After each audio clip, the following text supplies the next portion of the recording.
Hello दोस्तों, स्वागत है आपका हमारे यूट्यूब चैनल स्टडी होम पर। दोस्तों, हम लेकर आए हैं आपके लिए मध्यकालीन भारतीय इतिहास के टॉप 500 एमसीक्यूज। दोस्तों, 500 ऐसे एमसीक्यूज जो कि हमेशा एग्जाम्स में रिपीट होते हैं, चाहे वो आईएएस का एग्जाम हो, पीसीएस का एग्जाम हो, या टीजीटी पीजीटी हिस्ट्री का एग्जाम हो, या फिर एमए हिस्ट्री का एकेडमिक एग्जाम हो।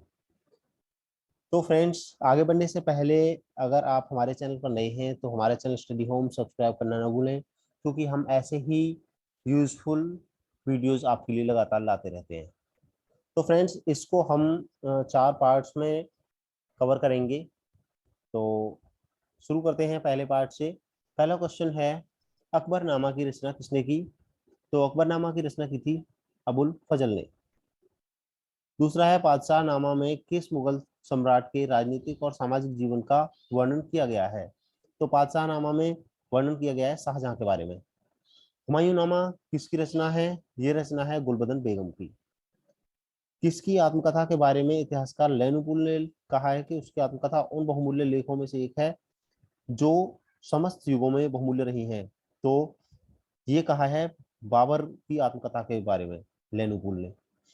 प्राचीन भारत की अपेक्षा मध्यकालीन भारत का इतिहास अधिक सरलता से जाना जा सकता है, जिसका मुख्य कारण क्या है? साहित्यिक स्रोतों की उपलब्धता। साहित्यिक स्रोत इस काल से रिलेटेड सबसे ज्यादा उपलब्ध है। नेक्स्ट क्वेश्चन है, निम्नलिखित में से कौन सा युग्म सम्मिलित नहीं है? तो इसमें इब्न बतूता मोरक्को का यात्री था, मार्को पोलो इटली का था, और नूनिज पुर्तगाल का था, लेकिन अब्दुल रज्जाक तुर्की का नहीं था। तो ये सम्मिलित नहीं है। ऑप्शन हो जाएगा सी। बाबर के भारतीय अभियान के समय दिल्ली का शासक कौन था? इब्राहिम लोदी। बाबर को दिल्ली पर आक्रमण करने के लिए किस भारतीय शासक ने आमंत्रित किया था? ये किया था आलम खान ने। बाबर का वास्तविक नाम जहीरुद्दीन था। तुर्की भाषा में बाबर का अर्थ है बाघ। तुर्की भाषा में बाबर का अर्थ है बाघ। वेरी इंपॉर्टेंट, ये याद रखना है। भारत पर अधिकार करने से पूर्व बाबर किस राज्य का शासक था? तो वो शासक था फरगाना का। फरगाना। और नेक्स्ट है 11वां, पानीपत का युद्ध कब हुआ था? तो पानीपत का युद्ध हुआ था सन 1526 में, बाबर और इब्राहिम लोदी के बीच में। बाबर के आक्रमण के समय भारत की राजनीतिक दशा कैसी थी? तो दशा शोचनीय थी, स्थिति सही नहीं थी। भारत में मुगल वंशीय शासन का संस्थापक कौन था? बाबर। क्योंकि बाबर मुगल वंश का पहला शासक था। और भारत में मुगल वंशीय शासन की स्थापना कब हुई? 1526 ईस्वी में। बाबर ने बाबरनामा किस हिंदू राज्य को सर्वाधिक बाबरनामा में किस हिंदू राज्य को सर्वाधिक शक्तिशाली बताया था? विजयनगर को। खानवा के युद्ध में बाबर ने किस भारतीय शासक को परास्त किया था? तो खानवा का युद्ध हुआ था बाबर और राणा सागा के बीच में, जिसमें राणा सागा की हार हुई थी। नेक्स्ट क्वेश्चन है, खानवा का युद्ध किस वर्ष में हुआ था? तो खानवा का युद्ध हुआ था 1527 ईस्वी में। 1527 ईस्वी। नेक्स्ट है, तुजु के बाबरी का अन्य नाम है बाबरनामा, या कह सकते हैं कि बाबरनामा का ही दूसरा नाम है तुजु के बाबरी। और मुगल भूमि व्यवस्था का विस्तृत वर्णन किस पुस्तक में मिलता है? आईने अकबरी में। बाबर ने अपनी यादें तुजु के बाबरी में किस भाषा में लिखी हुई है? तुर्की में। इन मुगल शासकों को सही क्रम में लिखिए। तो इनका सही क्रम है, सबसे पहले बाबर आया, बाबर का बेटा, फिर हुमायूं गद्दी पर बैठता है, फिर हुमायूं के बाद अकबर बैठता है गद्दी पे, और इसके बाद जहांगीर बैठता है, अकबर का बेटा, और जहांगीर के बाद फिर शाहजहां, और शाहजहां के बाद औरंगजेब। तो इनका सही क्रम है इस तरह से। इनमें से कौन से फ्रांसीसी यात्री 1666 में भारत में थे? भारत में कौन से फ्रांसीसी यात्री 1666 ईस्वी में थे? तो ये थे बर्नियर और तेबनोट, टावर नहीं, हाँ, टावरनियर, ये तीनों थे। बर्नियर और तेबनोट और टावरनियर। नेक्स्ट क्वेश्चन है 23वां, इनमें से किसने बाबर को भारत आने के लिए आमंत्रित किया था? तो इसमें किन किन ने करा था? मेवाड़ के राणा सागा ने करा था, और दौलत खां लोधी ने करा था, और आलम खां लोधी। इन तीनों ने मिलकर बाबर को भारत पर आक्रमण के लिए आमंत्रित करा था। मेवाड़ का राणा सागा, दौलत खां लोधी और आलम खां लोधी, इन तीनों ने मिलकर। बाबर के बारे में इनमें से क्या सही है? तो बाबर के बारे में जान लेते हैं। इसमें तीन चीजें सही हैं। नंबर एक, वह मध्य एशिया के फरगना के शासक शेख मिर्जा का पुत्र था। और दूसरा है, उसने प्रसिद्ध सूफी पुस्तक मनसवी मसनवी का फारस से तुर्की में अनुवाद करवाया। ये बात सही है। और 1530 में काबुल जाते समय उसकी मृत्यु हो गई थी। ये तीनों बातें उसके बारे में सही हैं। Option C. नेक्स्ट है, शाहजहां का ज्येष्ठ पुत्र दारा शिकोह इनमें से किसका लेखक था? तो दारा शिकोह लेखक था इन सभी का। सफीनत अल औलिया उसके द्वारा लिखी गई थी। सकीनत अल औलिया और हसानत अल अरिफीन और मजमा उल बहराइन, ये चारों चीज, चारों पुस्तकें उसके द्वारा लिखी गई हैं। और सूची फर्स्ट और सूची सेकंड पर ध्यान दें और इसको क्या करना है देख लेते हैं। तो इसको मिलान करना है हमें। इसका मिलान होगा इस तरह से। फर्स्ट को मिलाया जाएगा ई से। शामिल क्या है? शेरशाह द्वारा मारवाड़ के मालदेव के नेतृत्व में राजपूत पराजित। शामिल क्या था? शेरशाह द्वारा पराजित हुआ था ये राजपूत। और दूसरा है बिलग्राम। ये बिलग्राम क्या था? शेरशाह द्वारा अंतिम रूप से पराजित। इसके ये जगह जगह के नाम है ये बिलग्राम और घाघरा। घाघरा में क्या हुआ था? बाबर द्वारा सी बाबर द्वारा मोहम्मद लोदी के नेतृत्व में अफगान पराजित। और ये घाघरा में हुआ था। और खानवा, खानवा में बाबर द्वारा राणा सांगा के नेतृत्व में राजपूत पराजित। यानी कि खानवा के युद्ध में जो है बाबर ने राणा सांगा को हराया था। और पानीपत, पानीपत के युद्ध में क्या हुआ था? बाबर द्वारा इब्राहिम लोदी के नेतृत्व में अफगान हारे थे। तो इस तरह से इनका मिलान है। नेक्स्ट है, सूची फर्स्ट और सूची सेकंड से हमें मिलाना है। तो इसका मिलान इस तरह से है। औरंगजेब,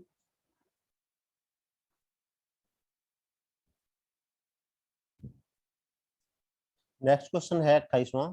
इन पंक्तियों के लेखक कौन थे? हिंदुस्तान में आराम के अनेक उपाय नहीं है। यहाँ के लोग सुंदर नहीं है। इन्हें मित्रवत रहने की लालसा नहीं है। इनमें विद्वता नहीं है। नियोजित दिमाग नहीं है। भाईचारे की भावना नहीं है। ये सब बातें कही थी बाबर ने हिंदुस्तान के बारे में। ये वेरी इंपॉर्टेंट क्वेश्चन है, ध्यान रखना है। नेक्स्ट है 29वां क्वेश्चन। बाबर का पैतृक घर कहाँ पर था? तो ये था फरगना में। फरगना। तुजू के बाबरी को फारसी में किसने अनुवादित किया था? ये किया था अब्दुल रहीम ने। अब्दुल रहीम ने फारसी में इसको अनुवादित किया था। इनमें से कौन एक महान कवि भी था? बाबर एक महान शासक की जगह, शासक के अलावा वो एक महान कवि भी था, कविताएं करता था। और भारत में मुगल साम्राज्य के संस्थापक बाबर के विषय में कौन कौन से कथन सत्य हैं? तो इसके बारे में ये कथन सत्य हैं। 14 फरवरी 1483 को फरगना में बाबर का जन्म हुआ था, ये बात सत्य है। दूसरा, पिता उमर शेख मिर्जा की मृत्यु होने पर बाबर को 1494 में फरगना का पैतृक राज्य उत्तराधिकार में प्राप्त हुआ, ये बात सत्य है। तीसरा, बाबर ने अपना राज्याभिषेक एहसान दौलत बेग के साहिब से करवाया, ये बात सत्य है। और इसके अलावा 1504 में बाबर ने काबुल पर आक्रमण किया, ये बात सत्य है। और छठा, 1519 में बाबर ने बेहरा पर अधिकार कर लिया था, ये बात भी सत्य है। नेक्स्ट क्वेश्चन है, बाबर के भारत विजय के संदर्भ में कौन सी बातें सत्य हैं, ये हमें बतानी है। तो बाबर के भारत विजय के संबंध में जो बातें सत्य हैं वो इस तरह से हैं। आलम खां पंजाब का सूबेदार बनना चाहता था, ये बात सत्य है। और राणा सांगा बाबर द्वारा अफगानों की शक्ति को नष्ट करवाकर दिल्ली पर पुनः मुगल वंश की स्थापना करवाना चाहता था, ये बात उसके बारे में सत्य है। पानीपत का प्रथम युद्ध जो दिल्ली के सुल्तान इब्राहिम लोदी और बाबर के मध्य लड़ा गया था, उसके संबंध में कौन सी बात सत्य है, ये हमें बतानी है। तो इसके बारे में आप देख सकते हैं। तीसरा, इस युद्ध में बाबर ने प्रसिद्ध निशानेबाज रूमी खां की सेवाएं प्राप्त की थी। और इसके अलावा पांचवा, बाबरनामा में बाबर ने इस युद्ध को जीतने के लिए 5000 सैनिकों का उपयोग किया था, ये बात सत्य है। और छठा, बाबर अपनी जीत का प्रमुख श्रेय अपनी पदाती सेना को देता है, ये तीनों बात सत्य है। नेक्स्ट, निम्नलिखित में से किस कारण से बाबर ने कलंदर की उपाधि धारण की थी? तो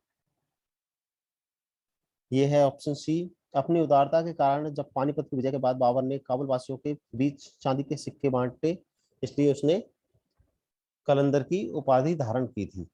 खानवा का युद्ध जो मेवाड़ के राणा सांगा और बाबर के मध्य लड़ा गया था, इसके बारे में क्या क्या चीजें, कौन कौन सी बातें सत्य हैं? तो इसके बारे में जो बातें सत्य हैं, नंबर 1, 17 मार्च 1527 से यह युद्ध आरंभ हुआ था। दूसरा, इस युद्ध में राणा सांगा का साथ इब्राहिम लोदी के भाई महमूद लोदी, हसन खां मेवाती, वसीम चंदेरी आदि लोग दे रहे थे। और तीसरा, बाबर ने अपनी सेना का मनोबल बढ़ाने के लिए शराब पीने और बेचने का प्रतिबंध पर घोषणा कर दी थी। चौथा, बाबर ने मुसलमानों से तमगा कर लेने की घोषणा की थी। और यहाँ पे पांचवी बात इसके बारे में गलत है। और छठा है, खानवा के युद्ध को जीतने के लिए बाबर ने गाजी की उपाधि धारण जीतने के बाद बाबर ने गाजी की उपाधि धारण की थी, ये चीज सत्य है। नेक्स्ट है 37वां क्वेश्चन, कौन कौन सी उपलब्धियां बाबर की थी? तो बाबर की जो उपलब्धियां हैं ये सारी हैं। बाबर ने भारत पर आक्रमण कर तुगलमा युद्ध नीति का पहली बार प्रयोग किया था। दूसरा, बाबर ने भारत में अफगान और राजपूतों की शक्ति को समाप्त कर मुगल साम्राज्य की स्थापना की थी। संभवतः बाबर कुषाणों के बाद पहला शासक था जिसने काबुल और कंधार पर नियंत्रण रखा। और बाबर को मुगैयान पद शैली का जन्मदाता कहा जाता है, ये बात सत्य है। और बाबर ने फारस में अपनी आत्मकथा बाबरनामा की रचना की थी। तो ये सभी बातें बाबर के बारे में सत्य हैं। नेक्स्ट है, अबुल फजल के विषय में कौन सी बातें सत्य हैं? तो अबुल फजल के बारे में, अबुल फजल शेख मुबारक का पुत्र था और अकबर दीन इलाही धर्म का मुख्य पुरोहित था।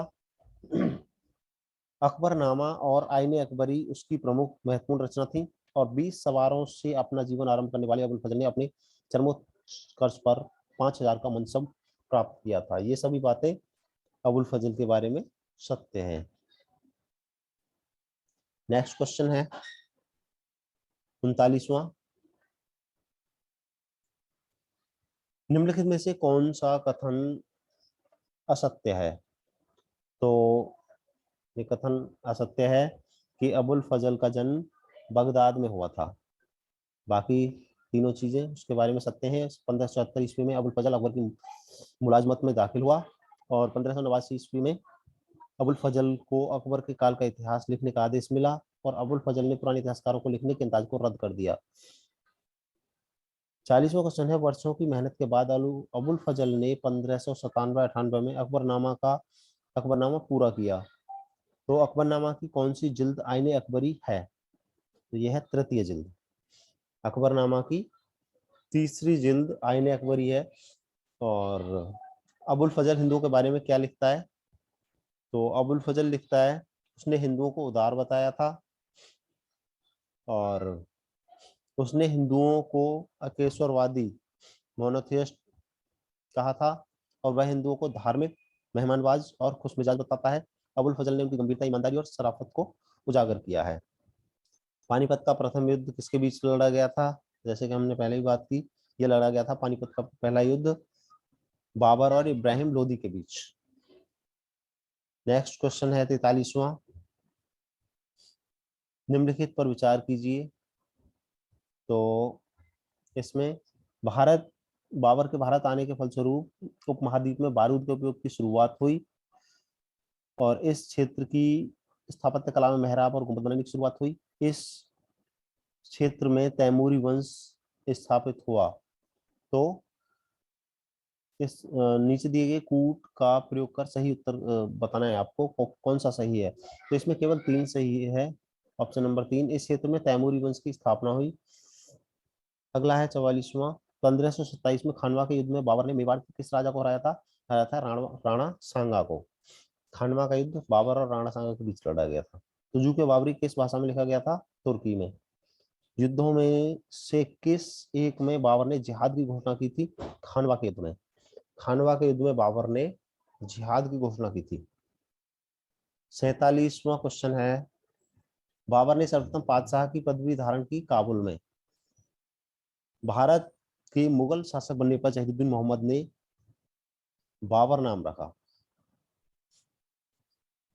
उसका पहला नाम था जहीरुद्दीन मोहम्मद, और बाबर जब भारत में मुगल शासक बना वो, तो उसने नाम रखा बाबर। बाबर के साम्राज्य में सम्मिलित थे काबुल का क्षेत्र, पंजाब का क्षेत्र और आधुनिक उत्तर प्रदेश का क्षेत्र। ये तीनों बाबर के क्षेत्र में थे।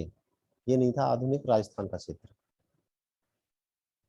50वां क्वेश्चन है, निम्नलिखित दो कथन दिए गए हैं जिनमें से एक कथन ये है और दूसरे कथन को कारण बताया गया है आर। तो ये हमें बताना है। बाबर ने बाबरनामा तुर्की में लिखा, ये सही है। और तुर्की मुगल दरबार की राजभाषा थी, ये बात गलत है। तुर्की मुगल दरबार की राजभाषा नहीं थी, लेकिन बाबर ने बाबरनामा को तुर्की में लिखा था, ये बात सत्य है। किस शासक ने शाहरुख नामक चांदी का सिक्का चलाया? तो ये चलाया था बाबर ने। और सूची फर्स्ट को सूची सेकंड से सुमेलित कीजिए। सूची फर्स्ट में सूची का मतलब कूट का प्रयोग करना है, तो इन्हें मिलाना है हमें। तो बाबर ने क्या बनवाया था? जामा मस्जिद, संभल वाली, संभल में। और हुमायूं ने दीन पनाह, अकबर ने जहांगीरी महल, और जहांगीर ने अकबर के मकबरे को पूर्ण करवाया था। तो ये इस तरह से इनका मिलान है। नेक्स्ट है बाबर, ये मैच करना है बाबर तुजू के बाबरी इसके संबंध में है।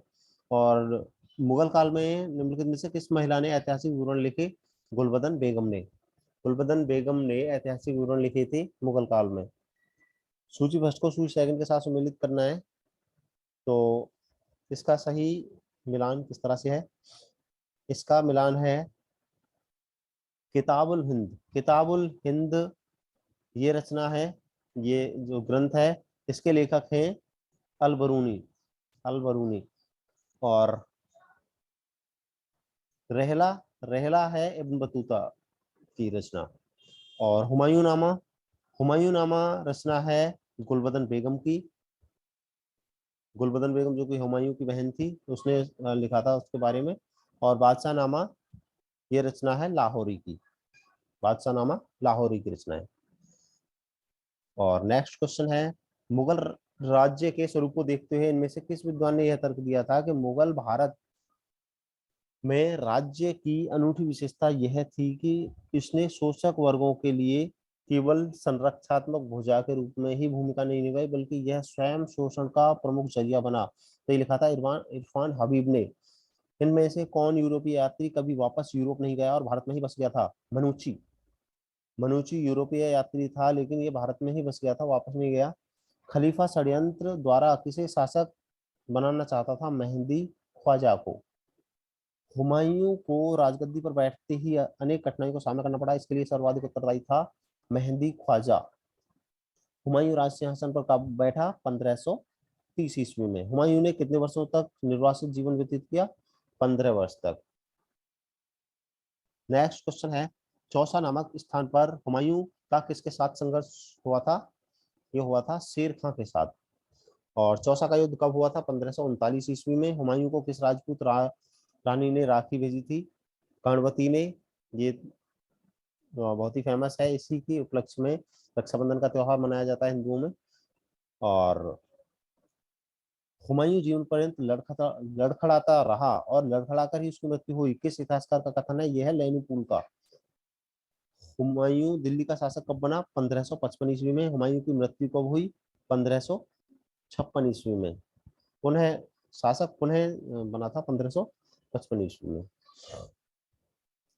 और नेक्स्ट क्वेश्चन है, गुजरात के उस शासक का नाम बताइए जो हुमायूं का समकालीन था और उसकी मृत्यु पुर्तगालियों के साथ झड़प में उनके जहाज पर हुई थी? बहादुर शाह की। बहादुर शाह। और इनमें से किस मुगल सम्राट के बारे में कहा जाता है कि वह जिंदगी भर लड़खड़ाता रहा, जैसे अभी बात करी हमने। हुमायूं के बारे में ये बातें कही गई है कि वो जिंदगी भर लड़खड़ाता रहा और लड़खड़ाते हुए ही उसकी मृत्यु हो गई। तो ये कहावत है हुमायूं के बारे में, क्योंकि वो लड़खड़ाकर अपने पुस्तकालय की सीढ़ियों से गिरकर उसकी मृत्यु हुई थी, हुमायूं के बारे में। और इनमें से किसे बड़े बगीचे के बीचों बीच स्थित होने के कारण ताजमहल का प्रथम प्रारूप कहा जाता है? ये कहा जाता है हुमायूं का मकबरा, दिल्ली के अंदर जो है। हुमायूं का मकबरा बड़े बगीचे के बीचों बीच स्थित होने के कारण ताजमहल का प्रथम प्रारूप कहा जाता है। और नेक्स्ट है, इनमें से कौन सा भवन फतेहपुर सीकरी में स्थित है? फतेहपुर सीकरी में कौन सा भवन स्थित है? तो फतेहपुर सीकरी में ये 4 भवन स्थित हैं। नंबर 1 सलीम चिश्ती का मकबरा, और बुलंद दरवाजा, और मरियम तथा सुल्ताना का महल, और हुमायूं का मकबरा। ये चारों चीजें फतेहपुर सीकरी में स्थित हैं। हुमायूं के साथ भारत आए मशहूर चित्रकारों का नाम क्या था, जिन्होंने बाद में अकबर के समय कारखानों में चित्रकला को नियोजित किया? तो ये थे सैयद अली तबरेजी, सैयद अली तबरेजी और अब्दुस समद। अब्दुस समद, ये दोनों चित्रकार थे मशहूर, जिन्होंने बाद में अकबर के समय कारखानों में चित्रकला को नियोजित किया था। किस कूट से इन मुगलों तथा इनके मकबरों को सही सूची से मिलान करना है हमें? तो पहला है, पहला हुआ ए से, बाबर का मकबरा कहाँ पे है? काबुल में। और हुमायूं का मकबरा है दिल्ली में। अकबर का मकबरा है सिकंदरा में। और जहांगीर का मकबरा है लाहौर में। शाहजहां का मकबरा है आगरा में। और औरंगजेब का मकबरा है औरंगाबाद में। ये सही मेल मिल के हुए, वेरी इंपॉर्टेंट, अक्सर पूछे जाते हैं कि किस शासक का मकबरा कहाँ पर बना हुआ है। किस युद्ध के बाद हुमायूं निर्वासित किया गया था? बिलग्राम के युद्ध के बाद। बिलग्राम के युद्ध के बाद निर्वासित किया गया था। हुमायूं की 12,000 सैनिकों की मदद करने वाला फारसी राजा कौन था? शाह तहमास्प। शाह तहमास्प ने 12,000 सैनिक भेजकर हुमायूं की मदद की थी। किस युद्ध के बाद हुमायूं ने पानी वालों की मदद से गंगा पार की थी? चौसा के युद्ध में। चौसा के युद्ध के बाद। हुमायूं के विषय में सत्य असत्य कथनों को चुनना है हमें। तो हुमायूं के बारे में ये 4 कथन सत्य हैं। हुमायूं का जन्म बाबर की पत्नी महामंगा के गर्भ से हुआ था। और हुमायूं को राज्याभिषेक से पूर्व बदख्शां का सूबेदार नियुक्त किया गया था। 30 दिसंबर 1530 को हुमायूं का राज्याभिषेक हुआ था। और हुमायूं ने कामरान को काबुल, कंधार और पंजाब की सूबेदारी दी थी। ये चारों बातें हुमायूं के बारे में सत्य हैं। हुमायूं द्वारा पीछा किए जाने के कारण बहादुर बहादुर शाह मांडू से चंपानेर भागा। और हुमायूं ने चंपानेर के किले की प्राचीर को लांग दिया। हुमायूं प्राचीर को लांगने वाला कौन सा व्यक्ति था? 41वां। प्राचीर को लांगने वाला ये 41वां व्यक्ति था। किस स्थान का पुनर्निर्माण कर हुमायूं ने उसका नाम जन्नताबाद रखा था? गौड़ क्षेत्र का। हुमायूं द्वारा लड़े गए 4 युद्धों में युद्धों का सही क्रम है। सबसे पहले लड़ा गया था दोहरिया का युद्ध, चौसा का युद्ध, फिर कन्नौज, बिलग्राम का युद्ध और सरहिंद का युद्ध। हुमायूं ने चुनार दुर्ग का बार आक्रमण कब किया था? चुनार दुर्ग पर प्रथम बार आक्रमण किया गया था 1532 ईस्वी को हुमायूं के द्वारा। किस स्थान पर अकबर को हुमायूं की मृत्यु की सूचना मिलने पर राजगद्दी पर बिठाया गया? तो बिठाया गया था कलानौर में। कलानौर में। दिल्ली में कौन सा ऐतिहासिक स्मारक भारतीय तथा फारसी वास्तुकला शैली का उदाहरण है? तो ये है हुमायूं का मकबरा। हुमायूं का मकबरा। हुमायूंनामा की रचना की थी गुलबदन बेगम ने। और कौन सा कथन सत्य है ये बताना है हमें। तो हुमायूं ने ताज ए इज्जत की इजाद की।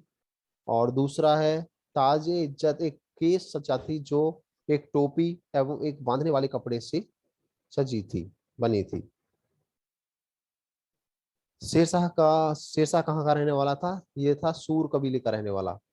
और शेरशाह ने शिक्षा किस स्थान पर ग्रहण की थी? जौनपुर में। जौनपुर में शिक्षा ग्रहण की थी। शेरशाह व हुमायूं के मध्य अंतिम युद्ध कौन सा हुआ था? कन्नौज का युद्ध। शेरशाह सूरी किस शासक को परास्त करके शासक बना था? हुमायूं को परास्त करके। नेक्स्ट क्वेश्चन है, शेरशाह राजगद्दी पर कब बैठा? तो शेरशाह राजगद्दी पर बैठा था 1540 ईस्वी में। शेरशाह की मृत्यु किस अभियान के दौरान हुई? कलिंजर के अभियान के दौरान। शेरशाह की मृत्यु का कारण था बारूद फटना। कौन सी विजय शेरशाह से संबंधित नहीं है? कश्मीर की विजय। रायसेन, मालवा, कन्नौज ये शेरशाह से संबंधित है, लेकिन कश्मीर विजय शेरशाह से संबंधित नहीं है। शेरशाह के प्रधान वजीर को कहते थे दीवाने वजारत। शेरशाह के प्रधान वजीर को कहते थे, वजीर में इस मंत्री को, प्रधानमंत्री को दीवाने वजारत कहते थे। और नेक्स्ट है, शेरशाह के काल में काजी की सहायतार्थ न्यायिक अधिकारी को क्या कहते थे? मीर अदल की। मीर अदल की कहते थे काजी की सहायतार्थ न्यायिक अधिकारी को, मीर अदल की। नेक्स्ट है, शेरशाह ने किसानों की स्थिति सुधारी। शेरशाह ने किसान सुधार के संबंध में कार्य किए थे। सूर वंश के पतन के लिए कौन सा कारण उत्तरदायी था? सूबेदारों का विद्रोह। इतिहास में शेरशाह किस लिए प्रसिद्ध है? प्रशासनिक व्यवस्था के लिए। शेरशाह का साम्राज्य अनेक प्रांतों में विभक्त था, जिन्हें कहते थे इक्ता। शेरशाह ने जिस भूमि व्यवस्था की स्थापना की उसकी तुलना की जा सकती है रैयतवाड़ी बंदोबस्त से। और राज्य की भूमि का वास्तविक नाप कराने वाला शासक था शेरशाह सूरी। शेरशाह सूरी के समय में की भूमि कर की दर क्या थी? 1/3 कर देना होता था भूमि कर के रूप में। ईस्ट इंडिया कंपनी ने प्रारंभ में किसकी मुद्रा प्रणाली को अपनाया था? शेरशाह की। शेरशाह की मुद्रा प्रणाली को अपनाया था ईस्ट इंडिया कंपनी ने। और शेरशाह सूरी को किसका अग्रगामी माना जाता है? अकबर का। शेरशाह सूरी था उदार, उदार व्यक्ति था वो। उसके अंदर धार्मिक कट्टरता नहीं थी, वो एक उदार व्यक्ति था। और शेरशाह सूरी का वास्तविक नाम क्या था? फरीद खां। शेरशाह को शेर खां की उपाधि किसने दी थी? बिहार के सूबेदार बहार खां लोहानी ने। शेरशाह सूरी द्वारा भूमि को नापने के लिए प्रयोग किया गया था रस्सा। रस्सा के द्वारा भूमि नापी जाती थी।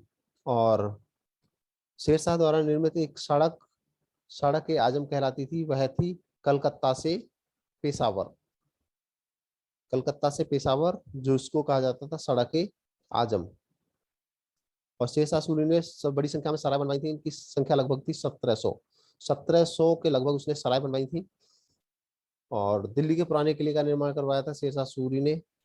शेरशाह सूरी द्वारा निर्मित सर्व प्रमुख इमारत है सहस्राम का मकबरा। अकबर का लगान प्रणाली का अध्यक्ष टोडरमल किस शासक के अधीन कार्य कर चुका था? तो शेरशाह सूरी के अधीन।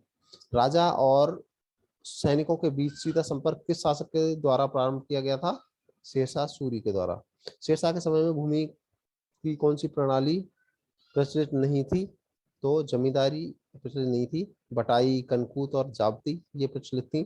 शेरशाह ने कौन सी विजय धोखे से प्राप्त की थी?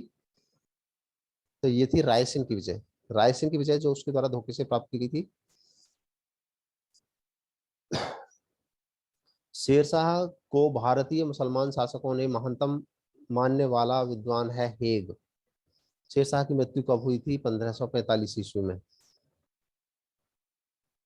और चांदी का रुपया किसने शुरू किया? ये किया था शेरशाह के द्वारा। शेरशाह ने चांदी का रुपया शुरू किया था। कृषकों की सहायता के लिए किस मध्यकालीन भारतीय शासक ने पट्टा एवं कबूलियत की व्यवस्था प्रारंभ की थी? शेरशाह ने। शेरशाह का मकबरा कहाँ पर स्थित है? सहसराम, यानी जिसको सासाराम कहते हैं। और किस स्मारक का निर्माण शेरशाह ने करवाया था? दिल्ली की किलाए कोहना मस्जिद का। दिल्ली की किलाए कोहना मस्जिद का निर्माण शेरशाह ने करवाया था। मात्र एक मुट्ठी बाजरे के चक्कर में मैंने अपना साम्राज्य खो दिया होता, इसका संबंध किससे है? ये कथन है शेरशाह के बारे में। शेरशाह के शासनकाल में गांव के प्रशासन के लिए अधिकारी था मुकद्दम। गांव के लेवल पे अधिकारी होता था मुकद्दम। शेरशाह की लगान व्यवस्था कैसी थी? रैयतवाड़ी। रैयतवाड़ी। शेरशाह के समय तांबे के दाम और चांदी के रुपया की विनिमय दर क्या थी? ये थी 64 अनुपात 1। दाम और चांदी का अनुपात क्या था? 64:1। और इस हम ये कथन बताना है कि कौन सा सही है। तो इसमें केवल एक कथन सही है कि शेरशाह के प्रशासन के संबंध में एक कथन है। उसने अपने साम्राज्य को सरकारों में विभाजित किया, जिन्हें पुनः परगनाओं में विभाजित किया गया। ये कथन उसके बारे में सत्य है। नेक्स्ट क्वेश्चन है, इनमें से शेरशाह के राजस्व सुधार के लिए क्या सही है? तो राजस्व सुधार के लिए उसने क्या क्या काम किए थे, ये हमें बताना है। तो इसमें है, जमीन के नाप के आधार पर भू राजस्व का आकलन उसने किया था, ये दूसरा गलत है। तीसरा, उपज के आधार पर जमीन का अच्छा, बुरा और मध्यम में वर्गीकरण उसने किया था। और इसके अलावा तीनों की औसत उपज का 1/3 भाग भू राजस्व के रूप में लिया जाता था, और किसानों को पट्टा देकर उनसे कबूलियत ले ली जाती थी। ये 4 कथन इसके बारे में सत्य हैं। 129वां क्वेश्चन है, शेरशाह ने व्यापार तथा वाणिज्य को प्रोत्साहन देने के लिए क्या किया था? तो इसमें हमें बताना है, उसने ये 4 चीजें की थी। नई सड़कें बनवाकर पुरानी की मरम्मत करना। जो जीटी रोड है, ग्रैंड ट्रंक रोड, ये शेरशाह सूरी की ही देन है। शेरशाह ने ही ग्रैंड ट्रंक रोड का निर्माण करवाया था। और दूसरा, यात्रियों और व्यापारियों की सुविधा के लिए सड़कों के किनारे मुसाफिर खाने बनवाए थे। और इसके अलावा सोने, चांदी और तांबे के बराबर मानक के सिक्कों का प्रयोग करा था। और ये रास्ते में व्यापारियों को हुए नुकसान के लिए स्थानीय प्रधानों और जमींदारों को उत्तरदायी उसने बनाया था, अगर व्यापारियों को कोई नुकसान होता रास्ते के। सासाराम प्रसिद्ध है शेरशाह के मकबरे के लिए।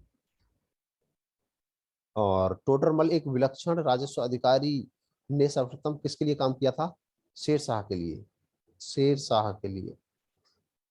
किसने किसानों पर जरीमाना यानी सर्वेक्षण कर, महसी लाना कर, संग्रह कर और बीमा कर लगाया था? ये लगाया था शेरशाह ने। शेरशाह सूरी के विषय में कौन सा कथन सत्य है, ये हमें बताना है। ये सभी कथन सत्य हैं। शेर खां का प्रारंभिक नाम फरीद खां था, ये बात सत्य है। शेर खां का पिता जौनपुर का जमींदार था।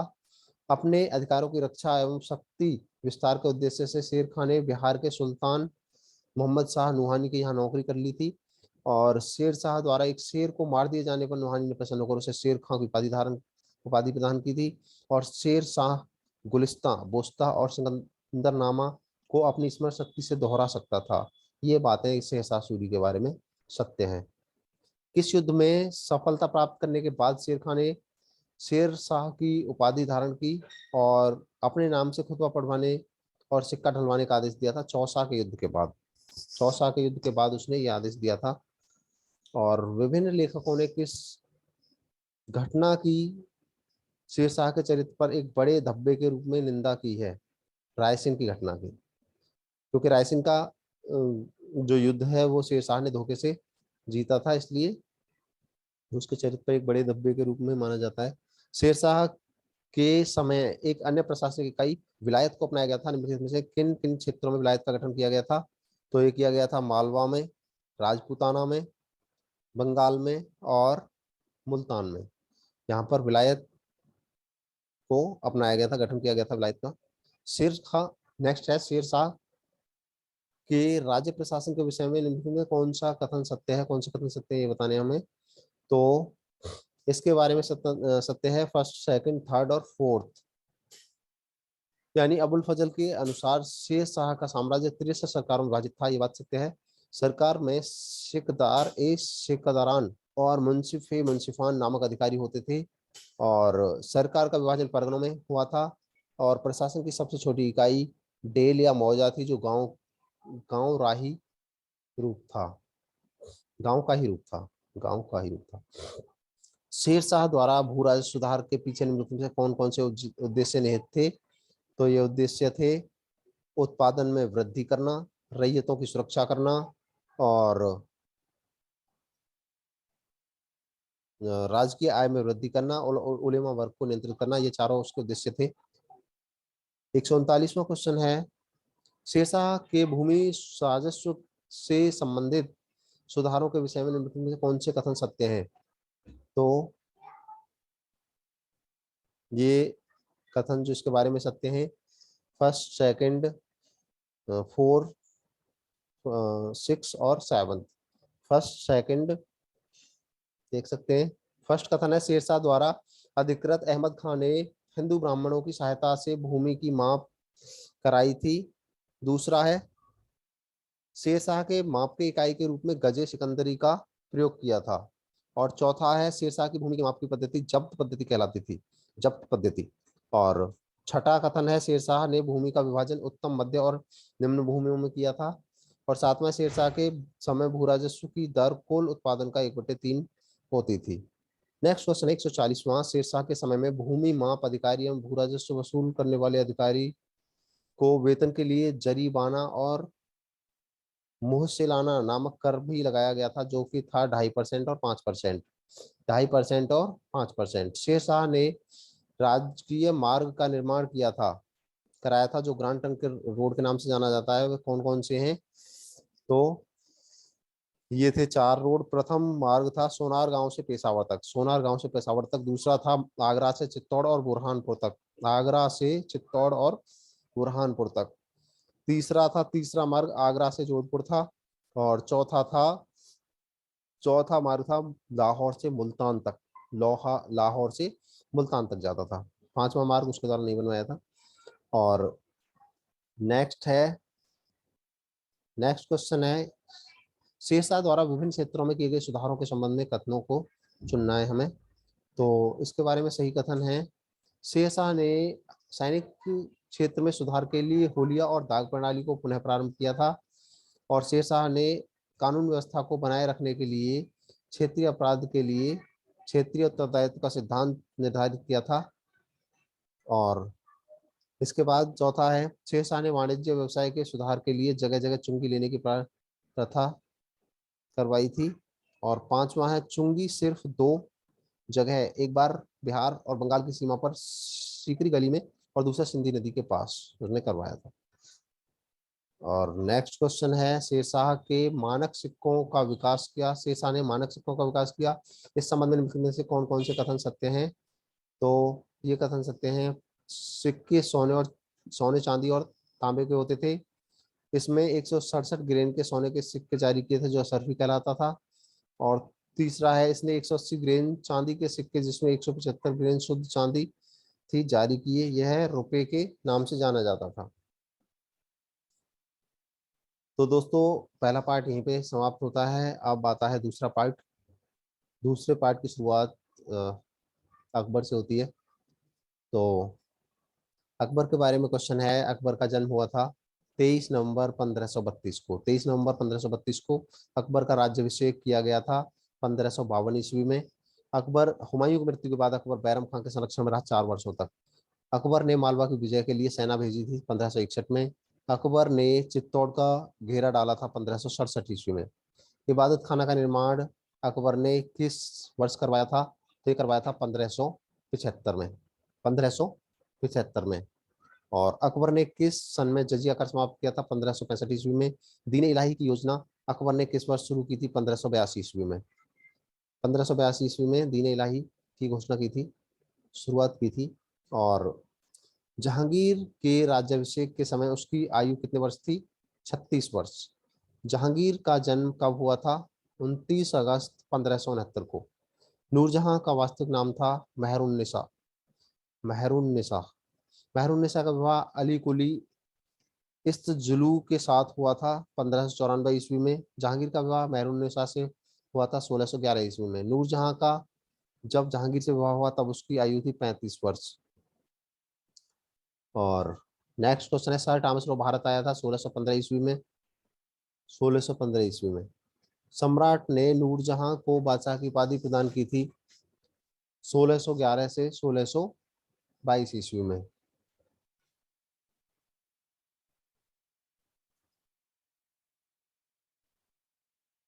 और जहांगीर ने मेहरुन्निसा को देखा था सन 1611 ईस्वी में। नूरजहां आसफ खां की कुटिलता को समझने में असमर्थ रही 1622 से 1627 ईस्वी तक। शाहजहां का जन्म हुआ था 5 जनवरी 1592 ईस्वी में।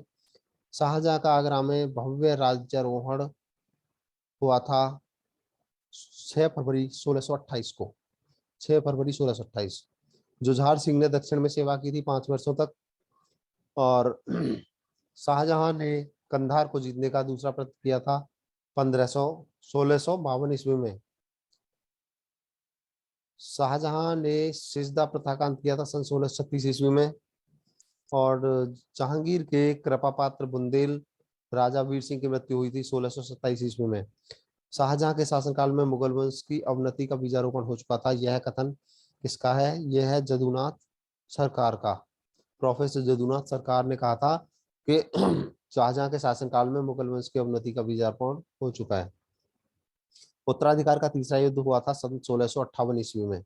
उत्तराधिकार का तीसरा युद्ध किस स्थान पर हुआ था? यह हुआ था सामूगढ़ पर। सामूगढ़। शाहजहां का ज्येष्ठ पुत्र कौन था? दारा। औरंगजेब का जन्म हुआ था 1618 ईस्वी में। औरंगजेब ने आगरा में राज्याभिषेक कराया था 31 जुलाई 1658 ईस्वी में। औरंगजेब ने मीर जुमला को बंगाल का सूबेदार नियुक्त किया था 1660 ईस्वी में। और औरंगजेब ने अमीन खां को काबुल का सूबेदार नियुक्त किया था 1678 ईस्वी में। 1678 ईस्वी में। और हिंदुओं के धार्मिक मेलों पर प्रतिबंध लगाया गया 1668 ईस्वी में। औरंगजेब ने गोलकुंडा दुर्ग में प्रवेश किया 1687 ईस्वी में। बीजापुर किले पर मुगलों का घेरा पड़ा रहा 15 माह तक। बहादुर खान ने बीजापुर पर आक्रमण किया था सन 1676 ईस्वी में।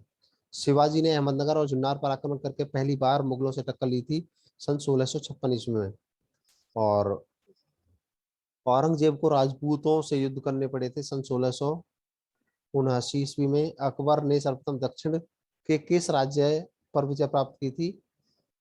अहमदनगर पर। राणा प्रताप और अकबर के मध्य प्रसिद्ध युद्ध कहाँ पर लड़ा गया था? हल्दी घाटी के मैदान में। हल्दी घाटी का युद्ध हुआ था 1576 ईस्वी में। Very important. दीन इलाही की स्थापना किस शासक ने की थी? अकबर ने। किस मुगल शासक को राष्ट्रीय सम्राट कहा जाता है? अकबर को। सुलह ए कुल नीति का पालन किस मुगल सम्राट ने किया था? ये किया था अकबर ने। सुलह कुल नीति का। दीन इलाही था अनेक धर्मों का मिश्रण। जजिया समाप्त करने वाला पहला मुगल शासक था अकबर। और अकबर को शिक्षा प्रदान करने वाले सुन्नी शिक्षक थे मुनीम खां। और उसके एक अन्य शिया शिक्षक थे अब्दुल लतीफ। गाजी कहते थे उस व्यक्ति को जिसने युद्ध में धर्म द्रोहियों को मारकर धर्म का प्रचार किया हो। और अकबर के दरबार में कुछ प्रसिद्ध विद्वान थे, उन्हें कहा जाता था नवरत्न। 9 प्रसिद्ध विद्वान थे जिनको नवरत्न कहा जाता था। और अकबर का मकबरा स्थित है सिकंदरा में।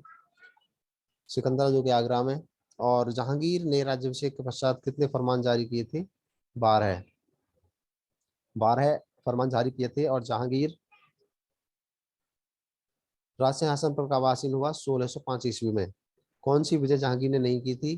काबुल की विजय, मेवाड़ विजय, कांगड़ा विजय जहांगीर के द्वारा की गई थी। नूरजहां का राजनीति पर प्रभाव कब से कब तक रहा? 1611 से 27 ईस्वी तक। शेर अफगान का वास्तविक नाम है अली कुली। शेर अफगान ये काफी फेमस कैरेक्टर है अली कुली। शेर अफगान इसका दूसरा नाम है। शाहजहां का वास्तविक नाम था खुर्रम। खुर्रम खां। शाहजहां का वास्तविक नाम है खुर्रम। और जहांगीर के शासनकाल में आने वाला प्रथम अंग्रेज था विलियम हॉकिंस। विलियम हॉकिंस जो जहांगीर के शासनकाल में आया था। शाहजहां को शासन के प्रारंभिक वर्षों में किस दैवीय प्रकोप का सामना करना पड़ा था? दुर्भिक्ष का। दुर्भिक्ष। और शाहजहां निम्नलिखित में किस क्षेत्र पर विजय प्राप्त नहीं कर सका? कांधार पर। शाहजहां के पुत्रों में सिंहासन के लिए संघर्ष कब हुआ? 1657 ईस्वी में। औरंगजेब राजगद्दी पर कब आसीन हुआ? 1658 ईस्वी में। और कौन सा विद्रोह अंग्रेजों के समय में नहीं हुआ? बुंदेल विद्रोह।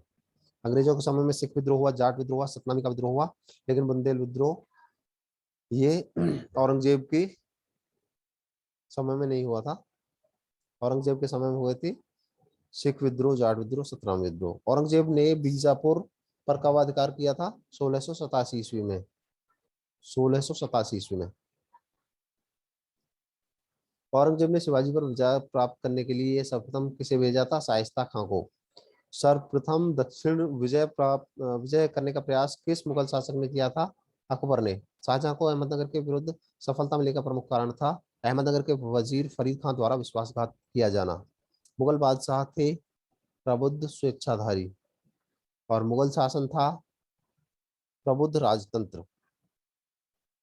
और मनसबदारी प्रथा को भारत में प्रचलित किया था अकबर ने। मनसबदारी की प्रथा प्रचलन किया गया था अकबर के द्वारा। मनसबदारी प्रथा का मूल जनक था खलीफा आबा सईद। खलीफा आबा सईद इसका जनक था। सामंतशाही प्रथा का सर्वाधिक प्रभाव पड़ा कृषकों पर और सर्वाधिक भूमि कर लगाने वाला मुगल बादशाह था औरंगजेब। मुगल काल में किस देश के व्यापारी भारत नहीं आए थे? जर्मनी के। इंग्लैंड के आए थे, फ्रांस के आए थे, पुर्तगाल के आए थे। पीडीएफ इनका क्रम है याद रखने का, PDEF। पी से पोर्टुगीज पुर्तगाली, डी से डच, ई से इंग्लिश अंग्रेज और पी से फ्रांसीसी, एफ से फ्रांसीसी। तो इनका ये क्रम है। और नेक्स्ट है मुगल काल में सर्वाधिक प्रसिद्धि प्राप्त करने वाला उद्योग था। तो इनमें से कोई सा ऐसा उद्योग नहीं था जो जिसने प्रसिद्धि प्राप्त करी हो। औरंगजेब की मृत्यु हुई थी अहमदनगर में। मुगल काल में कुछ मनसबदारों को नगद वेतन दिया जाता था, उनको कहा जाता था नक्दिस। नक्दिस कौन सा मुगल शासक था जिसने हिंदी कविताओं की रचना की थी? जहांगीर ने। जहांगीर ने हिंदी कविताओं की रचना की थी। और बुलंद दरवाजा किस शैली से प्रभावित है? पर्शियन से। पर्शियन शैली है, पर्शियन मीन्स आप कह सकते हैं इराकी, पारस फारस जिसको बोलते हैं। और गीता का फारसी अनुवाद में किसने फारसी भाषा में किसने अनुवाद किया था? दारा ने। गीता का फारसी में अनुवाद किया था दारा ने। तंबाकू की खेती किस मुगल शासक के समय में प्रारंभ की गई थी? यह की गई थी जहांगीर के समय में। फतेहपुर सीकरी को अपनी राजधानी किस मुगल शासक ने बनाया? अकबर ने। और नेक्स्ट है संगमरमर का प्रयोग सर्वप्रथम किस मुगल शासक के समय में हुआ था? यह हुआ था जहांगीर के समय में। उपनिषदों का फारसी भाषा में अनुवाद किस मुगल शासक के समय में हुआ था? शाहजहां के समय में। अकबर की पत्नी जोधाबाई का महल कहाँ पर है? फतेहपुर सीकरी में। अकबर ने जजिया कर समाप्त कर दिया था, औरंगजेब ने पुनः प्रारंभ किया। औरंगजेब ने जजिया वर्ष किस वर्ष प्रारंभ किया था? ये किया था 1679 ईस्वी में। और गोलकुंडा पर औरंगजेब ने विजय प्राप्त की थी। गोलकुंडा दुर्ग किस शहर के निकट है? हैदराबाद के। अमृतसर में स्वर्ण मंदिर के निर्माण के लिए भूमि प्रदान करने वाला प्रथम मुगल सम्राट था अकबर। किस मुगल सम्राट ने सती प्रथा पर प्रतिबंध लगाया? अकबर ने। किस अंग्रेज को जहांगीर ने इंग्लिश खान की उपाधि दी थी? हॉकिंस को। दुशास्प से सिंहस्प क्या था? दुशास्प से सिंहस्प क्या था? इससे किसने प्रारंभ किया था? ये सवारों का उपदर्जा था और जहांगीर के द्वारा इसको शुरू किया गया था।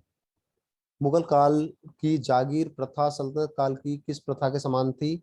इक्ता के। इक्ता यानी मुगल काल की जागीर प्रथा और सल्तनत काल की इक्ता प्रथा एक ही थी, दोनों एक जैसी थी। कौन सा मुगल मंत्री वेतन विभाग का प्रमुख था? मीर बख्शी। और मुगल काल में हर कारा कौन थे? हर कारा थे गुप्तचर तथा विशेष संदेशवाहक। अकबर और औरंगजेब के समय क्रमशः कितने सूबे थे? तो अकबर के समय में थे 15 सूबे और औरंगजेब के समय में थे 21 सूबे। मुगल काल में तनब क्या था? तनब क्या होता था? बांस की बनी तथा लोहे की कड़ी से जुड़ी नाप की मशीन होती थी, तनब। और मुगल काल की जजमानी प्रथा क्या थी? तो मुगल काल की जजमानी प्रथा थी किसान तथा दूसरे वर्गों के बीच भारतीय गांवों में पाई जाने वाली प्रथा। किसान और दूसरे वर्गों के बीच में जो प्रथा होती थी वो थे जजमानी। और किस मुगल भवन की लंबाई और चौड़ाई दोनों बिल्कुल बराबर है? ताजमहल की लंबाई और चौड़ाई बराबर है यानी कि वर्गाकार है। और विश्व प्रसिद्ध मयूर सिंहासन इनमें से किस मुगल भवन में रखा गया था? तो रखा गया था दिल्ली के लाल किला के दीवाने आम में।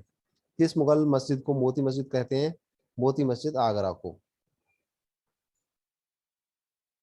नेक्स्ट है औरंगजेब के काल का इतिहास किसने पूरी तरह गोपनीय रखा क्योंकि सुल्तान इसके विरुद्ध था। और इस पुस्तक का नाम क्या था? ये था मतलब खैफी खान ने रखा। और मुंतब मुंतखब अल लुबाब ये था। औरंगजेब के काल का इतिहास था ये मुंतखब अल लुबाब। और इसे पूरी तरह से गोपनीय रखा था खैफी खान ने। अकबर के समय में कुछ विद्वानों ने महाभारत को फारसी में अनुवादित किया। इस फारसी रूप का नाम था रज्मनामा। रज्मनामा महाभारत, ये लिंक है एक दूसरे से, मीन्स इसका ही ये फारसी अनुवाद है रज्मनामा। और अकबर के काल की इन घटनाओं का सही क्रम क्या है? तो इनका सही क्रम है, पहले क्या हुआ था, सबसे पहले हुआ था धर्म यात्रा कर की समाप्ति, नंबर 1। फिर दूसरे नंबर पे हुआ था जजिया कर की समाप्ति। फिर तीसरे नंबर पे हुआ था चेहरा और दाग प्रथा का आरंभ। और चौथे पे हुआ था मजहर की घोषणा। और पांचवें में हुआ था ये तौहीद ए इलाही की घोषणा हुई थी 5वें नंबर पर। लास्ट में हुआ था जात और सवार के दोहरे पद का प्रारंभ हुआ था लास्ट में, छठा। जहांगीर के काल में इन घटनाओं को सही क्रम में रखना है हमें। तो जहांगीर के समय में जो घटनाएं हुई थी, जैसे सबसे पहले क्या हुआ था जहांगीर के समय में, अध्यादेश की घोषणा हुई थी एक, अध्यादेश की घोषणा। उसके बाद कप्तान हॉकिंस की जहांगीर के दरबार में यात्रा हुई थी दूसरे नंबर पे, पहले पे ये हो गया। और फिर हुआ था जहांगीर का नूरजहां से विवाह इस बीच। और फिर हुआ था सर टॉमस रो जहांगीर के दरबार में आया था। और फिर उसके बाद युवराज खुर्रम खां का पिता के साथ विद्रोह हुआ था। और लास्ट में होता महावत खां का विद्रोह और जहांगीर की कैद। जहांगीर को कैद कर लिया गया था महावत खां विद्रोह की वजह से, ये लास्ट में हुआ था। और नेक्स्ट क्वेश्चन है, औरंगजेब के काल की इन घटनाओं का सही क्रम क्या है? बीजापुर तथा गोलकुंडा विजय गुरु गोविंद सिंह के नेतृत्व में। तो इनका सही क्रम हमको बताना है। इसमें सबसे पहला है शिवाजी की मुगल दरबार यात्रा, शिवाजी की मुगल दरबार यात्रा। फिर फिर है गोखला के नेतृत्व में जाट विद्रोह। और अगला है सतनामी विद्रोह। इससे आगे फिर हुआ था गुरु गोविंद सिंह के नेतृत्व में सिखों का विद्रोह। और चौथा हुआ था जजिया कर दोबारा लगाया गया था। और फिर इसके बाद बीजापुर तथा गोलकुंडा विजय ये हुआ था। कौन सी राजस्व व्यवस्था अकबर का अपना योगदान थी? तो ये थी चौथी और पांचवी, यानी कि जब्ती और दहसाला, ये राजस्व व्यवस्था अकबर के द्वारा दी गई थी। निम्नलिखित में इनमें से किन्होंने 1575 से 80 के बीच के इबादत खाना की धार्मिक चर्चा में हिस्सा लिया था? तो ये हिस्सा लिया गया था शिया के द्वारा, सुन्नियों के द्वारा, सूफी के द्वारा, जैन और हिंदू और ईसाई, यानी सभी के द्वारा इस धार्मिक चर्चा में भाग लिया गया था। इनमें से मुगलों की मंचन व्यवस्था की विशेषता चुनिए। तो इसकी नेक्स्ट क्वेश्चन है, अकबर के साथ विचार करने वाला ईसाई प्रचारक कौन था? एंटोनी मोंसिराट। तबकात अकबरी किसने लिखा था? ये लिखा था निजामुद्दीन अहमद ने। जहांगीर के शासनकाल में कंधार पर कब्जा करने वाले फारसी शासक का नाम था शाह अब्बास। और सेना के किस भाग को पूरी तरह से राज्य से वेतन मिलता था? तोपखाना को। परगना का प्रधान कौन था? परगना का प्रधान था सेकदार। मनसबों का आकार जो अकबर द्वारा नियोजित किया जाता था वो था 10 से 10,000 तक। और 500 से 2500 तक के मनसब के धारक को कहा जाता था अमीर। अमीर। और नेक्स्ट है, इनमें से कौन सी जमीन मुगल काल में भू राजस्व नहीं देती थी? तो समूरथल। इनमें से दहसाला भू राजस्व प्रथा की खास बात क्या नहीं थी? 2 साल में आकलन ये नहीं होता था। जब्त में उपज का कौन सा हिस्सा राज्य की मांग के रूप में लिया जाता था? 1/3। अकबर ने फतेहपुर सीकरी में एक नए शहर की नींव रखी, किसके सम्मान में रखी थी? सलीम चिश्ती के सम्मान में एक नए शहर की नींव रखी थी, सलीम चिश्ती के सम्मान में। अकबर कौन सा वाद्य यंत्र बजाता था? नक्कारा। अकबर की उदार नीति उदार धार्मिक नीति सुलह कुल पर आधारित थी, जिसका अर्थ है शांति। सुलह का मीन शांति। और नेक्स्ट है 122, जहांगीर के वफादार सेनापति महावत खान ने 1626 ईस्वी में विद्रोह किया, क्योंकि नूरजहां के कारण किया था ये विद्रोह। न्याय की घंटी का संबंध है जहांगीर से। जहांगीर के समय में न्याय घंटी का उपयोग होता था। और औरंगजेब ने सिक्कों पर कलमा लिखना बंद कर दिया था क्योंकि यह लोगों के पैरों के नीचे आकर अपमानित होता था। इनमें से कौन निरक्षर था? अकबर। अकबर निरक्षर था। और औरंगजेब ने कुछ मंदिरों को तुड़वाया, इनमें से कौन नहीं थे? तो जो मंदिर उसने नहीं तुड़वाए, जगन्नाथ मंदिर पुरी, सोमनाथ का मंदिर उसने तुड़वाया था, कई बार इस पर आक्रमण किया था। केसरराय मंदिर बनारस और विश्वनाथ मंदिर बनारस, इनको तुड़वाया था, इन पे आक्रमण किया था। औरंगजेब के अधीन अमीन वसूलते थे जजिया कर। 12 अभिलेख किसके शासनकाल से संबंधित रखते हैं? जहांगीर के शासनकाल से। मीर जुमला जिनमें औरंगजेब ने बंगाल जिन्हें औरंगजेब ने बंगाल का नायक बनाया, मूलतः थे गोलकुंडा के। शहर का पुलिस प्रधान कौन कहा जाता था? कोतवाल। जिन गांवों पर किसी तरह की जमींदारी नहीं होती थी उन्हें कहते थे रैयती। और पेशकशी जमींदार होते थे। पेशकशी जमींदार कौन थे? प्रांतीय जमींदार जो राज्य की सैन्य सेवा नहीं करते थे। राज्य की सैन्य सेवा नहीं करते थे ये लोग। और एकमात्र हस्तांतरणीय जागीर होती थी वतन जागीर। इनमें से किस मुगल शासक ने के शासनकाल में मराठों को अभिजात वर्गों में प्रवेश मिला? जहांगीर के शासन में। जहांगीर के शासन में। और इनमें से किस मुगल सम्राट ने अनेक हिंदी गाने लिखे थे? अनेक हिंदी गाने लिखे थे जहांगीर ने। और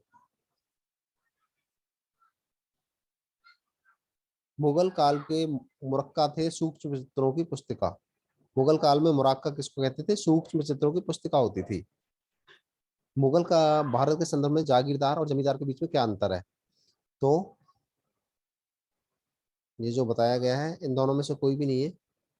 और हल्दी घाटी का युद्ध किन के बीच लड़ा गया था? अकबर और महाराणा प्रताप के बीच में। काफी फेमस युद्ध है हल्दी घाटी का युद्ध, जिसमें आ, अकबर सॉरी राणा प्रताप का घोड़ा चेतक चेतक के बारे में काफी कविताएं वगैरह प्रसिद्ध हैं। और 139वां क्वेश्चन है, अकबर ने सर्वप्रथम वैवाहिक संबंध राजपूतों के जिस वंश से स्थापित किया वह था कछवाहा। कछवाहों से संबंध स्थापित किए थे। अकबर के साथ युद्ध करने वाली रानी दुर्गावती थी मंडला गढ़ कंडका की। मंडला गढ़ कंडका की। और टोडरमल ने किस क्षेत्र में ख्याति अर्जित की थी? भूराजस्व में।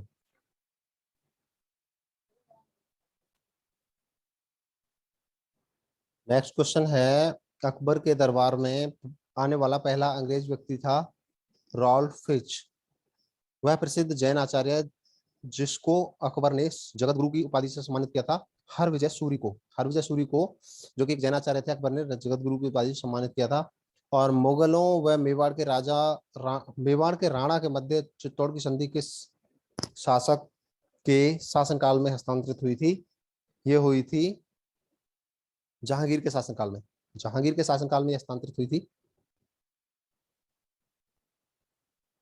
और नेक्स्ट है, जहांगीर किस कला का महान संरक्षक था? तो चित्रकला। वो चित्रकला का प्रेमी था। चित्रकारों को संरक्षण देता था। चित्रकारों में से किसे जहांगीर ने नादिर उल जमा की पदवी दी थी?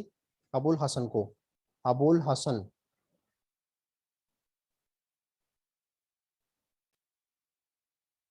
नेक्स्ट है, जहांगीर ने अपनी आत्मकथा किस भाषा में लिखी थी? फारसी में। जहांगीर ने किस सिख गुरु को मृत्युदंड दिया था? गुरु अर्जुन देव को। किस मुगल बादशाह के काल में कंधार मुगलों से छीन लिया गया था? जहांगीर के शासनकाल में। किसने साम्राज्य की राजधानी आगरा से दिल्ली स्थानांतरित की? शाहजहां ने। और दिल्ली की प्रसिद्ध जामा मस्जिद का निर्माण करवाया था शाहजहां ने। उपनिषदों का फारसी अनुवाद किस मुगल सम्राट के शासन में हुआ था? शाहजहां के शासन में। किस मुगल बादशाह ने बलबन द्वारा प्रारंभ किए गए दरबारी रिवाज सिजदा को समाप्त किया था? शाहजहां ने। और सुप्रसिद्ध कोहिनूर हीरा शाहजहां को किसने उपहार में दिया था? मोहम्मद सईद यानी मीर जुमला ने। सईद यानी मीर जुमला। और नेक्स्ट क्वेश्चन है 155वां, निम्नलिखित में किस इतिहासकार ने शाहजहां के शासनकाल को मुगल काल का स्वर्ण युग कहा था? खफी खान ने, राय बहारमल ने और बर्नियर, तीनों ने कहा था मुगल काल को स्वर्ण काल। शाहजहां के शासनकाल को मुगल काल का स्वर्ण काल कहा था। और औरंगजेब ने जोधपुर के शासक जसवंत सिंह को 1658 में धर्मत के युद्ध में पराजित किया था। धर्मत किस राज्य में स्थित है? यह है मध्य प्रदेश के अंदर। किस मुगल बादशाह का 2 बार राज्याभिषेक हुआ था? औरंगजेब का। औरंगजेब के शासनकाल में शिवाजी ने किस मुगल सेनापति के साथ पुरंदर की संधि की थी? जयसिंह के साथ।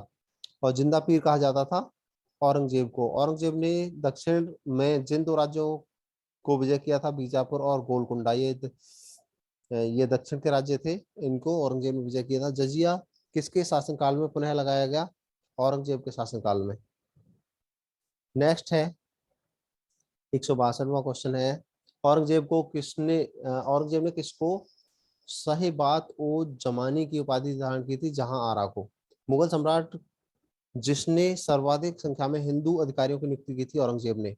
औरंगजेब द्वारा चलाए गए जिहाद का नाम था दारुल इस्लाम। और किस मुगल शासक के काल में बीबी का मकबरा निर्मित हुआ था? औरंगजेब के शासनकाल में। संत रामदास को किसके शासनकाल में संबंधित किया जाता है? संत रामदास थे औरंगजेब के शासनकाल के दौरान। और दिल्ली के लाल किले में मोती मस्जिद का निर्माण किया था औरंगजेब ने। मनसबदारी व्यवस्था के संबंध में निम्नलिखित में से कौन से कथन सत्य हैं? तो मनसबदारी प्रथा के संबंध में कथन सत्य है। मनसबदार का पद व्यक्तिगत वेतन और उसकी सेना के आकार द्वारा निर्धारित होता था, और मनसबदारों की नियुक्ति न्यायालय को छोड़कर सभी सरकारी महकमों में होती थी। ये मनसबदारी व्यवस्था की वो है। तो इस तरह से ये सेकंड पार्ट यहाँ पे समाप्त होता है। अब आता है थर्ड पार्ट, जिसमें हम हेमू या हेमचंद के बारे हेमचंद के बारे से शुरू करते हैं। हेमचंद से शुरू करते हैं। तो इसमें पहला है हेमू के कुछ और नाम प्रचलित हैं। हिम्मत राय, हेमराय और हिम्मत सिंह। ये सभी नाम हेमू के प्रचलित हैं। और किसने लिखा था? हेमू ने शत्रुओं से 22 लड़ाइयां लड़ी और सभी विजयी हुई। अबुल फजल ने हेमू के बारे में लिखा था कि हेमू ने शत्रुओं से 22 लड़ाइयां लड़ी और सभी में वो सफल रहा। अबुल फजल ने। किस युद्ध में हेमू की प्रथम उपलब्धि थी? मुरैना के युद्ध में। मुरैना का युद्ध सबसे पहले जीता गया था हेमू के द्वारा। और चुनार के युद्ध में पराजित होने के बाद ताज कर्रानी किस ओर भागा? जौनपुर की ओर। कालपी बंगाल दिल्ली मार्ग का मनचाहा विश्राम स्थल बना 16वीं शताब्दी में। और नेक्स्ट क्वेश्चन है के बयाना हेमू ने बयाना के किले पर कब घेरा डाला? तो 1554 ईस्वी में। सुलेमान कर्रानी ने इब्राहिम की हत्या कब करवाई? सन 1567 ईस्वी में। कालपी से छोपुरगट्टा की दूरी कितने मील थी? 22 मील थी। हेमू द्वारा छोपुरगट्टा का युद्ध कब लड़ा गया?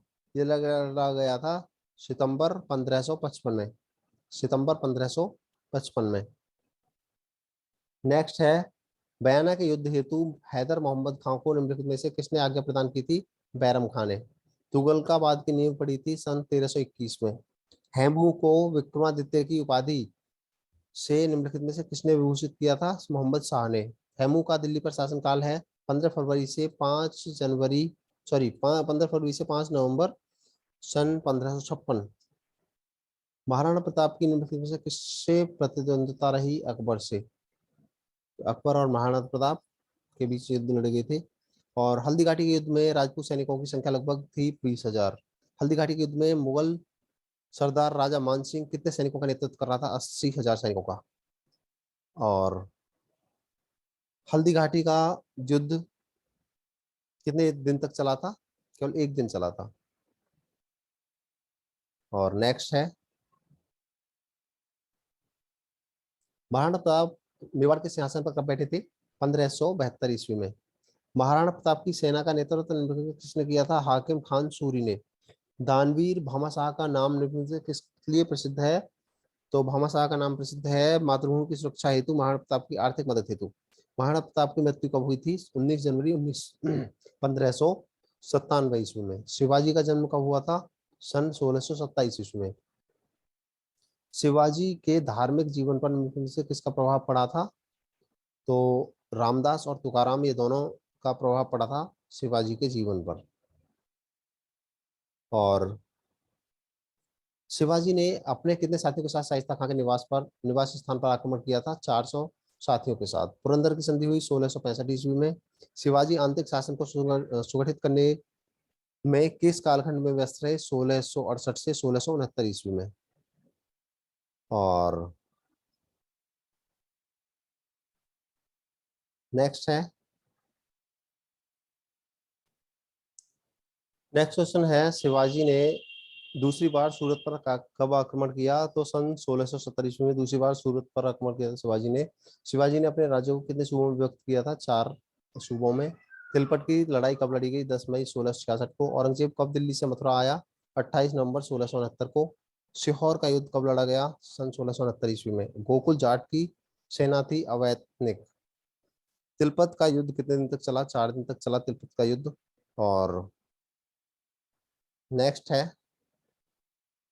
गोकुल जाट को बंदी बनाते समय उसके कितने साथियों की संख्या कितनी थी? तो उसके साथियों की संख्या थी 7,000। गोकुल जाट को बंदी बनाते समय उसके साथियों की संख्या थी 7,000। और सतनामी और मुगलों के बीच युद्ध हुआ था 1672 ईस्वी में। सतनामी विद्रोह का प्रारंभ किस घटना से हुआ था? मुगल सैनिकों द्वारा सतनामी को मार डालने से। और सतनामी विद्रोह को कुचलने के लिए कितने मुगल सैनिक भेजे गए थे? 10,000। सतनामी विद्रोह दबाने के लिए स्थानीय हिंदू जमींदारों ने मुगलों का साथ दिया था।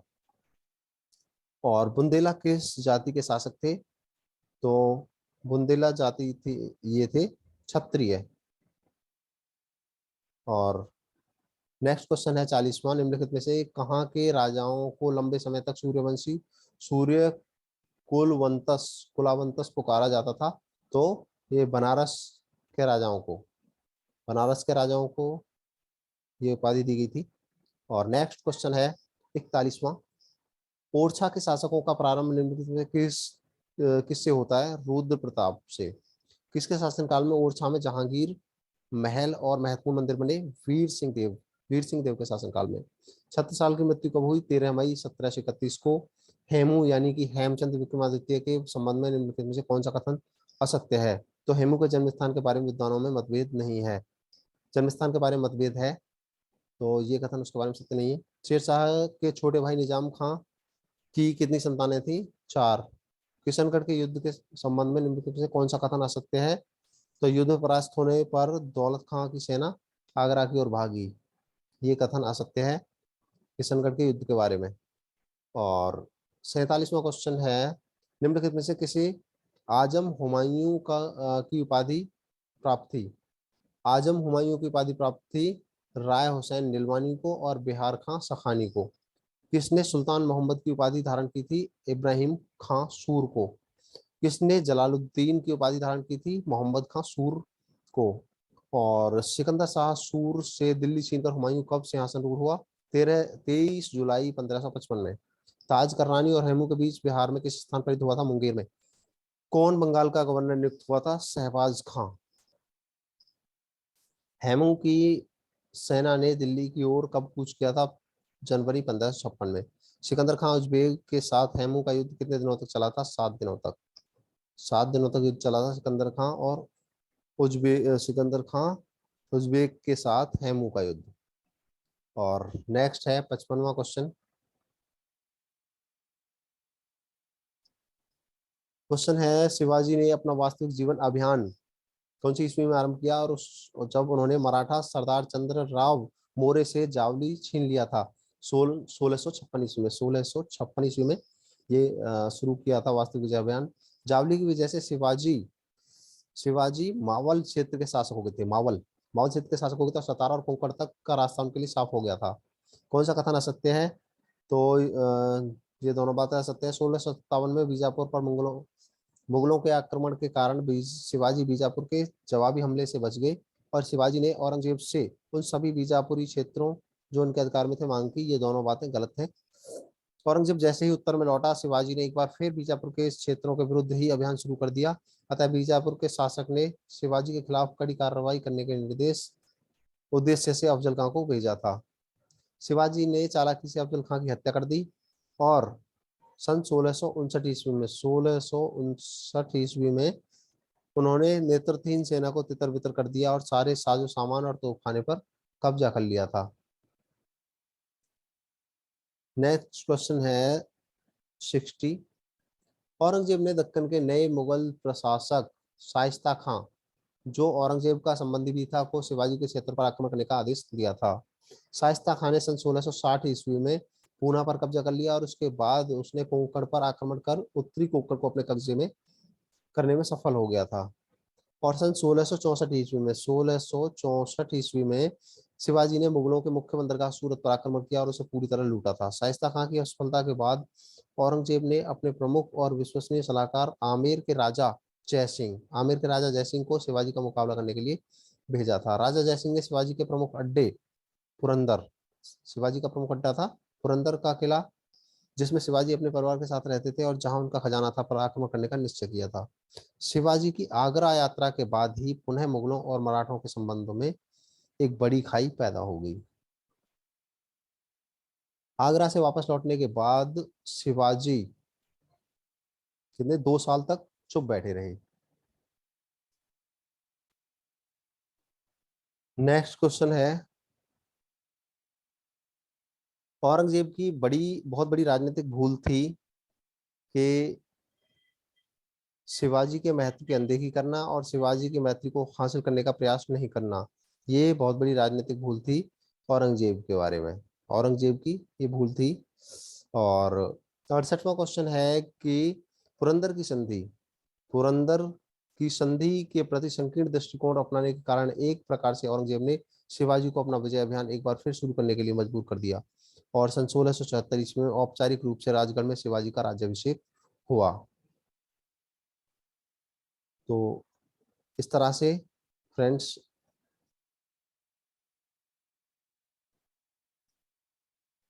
ये पार्ट यहीं पे समाप्त होता है। अब आता है लास्ट और चौथा पार्ट। और इसका पहला क्वेश्चन है, बाबर ने जिस समय भारत पर आक्रमण किया उस समय कितने इस्लाम राज्य थे? 6 राज्य थे। और बाबर के आक्रमण के समय हिंदू राज्य था विजयनगर। बाबर के आक्रमण के समय सर्वाधिक सुदृढ़ राज्य था विजयनगर। और नेक्स्ट क्वेश्चन है, बीजापुर, गोलकुंडा और बीदर और अहमदनगर की संयुक्त सेना ने विजयनगर की सेना को कब हराया था? उन्हें हराया था 1565 ईस्वी में। दक्षिण पर विजय प्राप्त करने की प्रक्रिया को मुगलों को किसके शासनकाल के दौरान तुलनात्मक रूप से अधिक सफलता मिली? औरंगजेब के शासनकाल के दौरान। और उत्तर में विजय प्राप्त करने के बाद दक्कन में दक्षिण को जीतने की योजना किसने बनाई थी? अकबर ने। 1591 ईस्वी में अपने राजदूतों को खानदेश, अहमदनगर, बीजापुर और गोलकुंडा भेजा और उन्हें अपनी संप्रभुता स्वीकार करने के लिए कहा। तो वह कौन सा शासक था जिसने संप्रभुता स्वीकार करने की, जबकि शेष ने मना कर दिया? खानदेश ने तो संप्रभुता स्वीकार कर ली थी, लेकिन शेष ने मना कर दिया था। मुगलों ने अहमदनगर पर पहला आक्रमण कब किया? 1593 ईस्वी में। भक्ति आंदोलन के प्रवर्तक थे रामानुजाचार्य।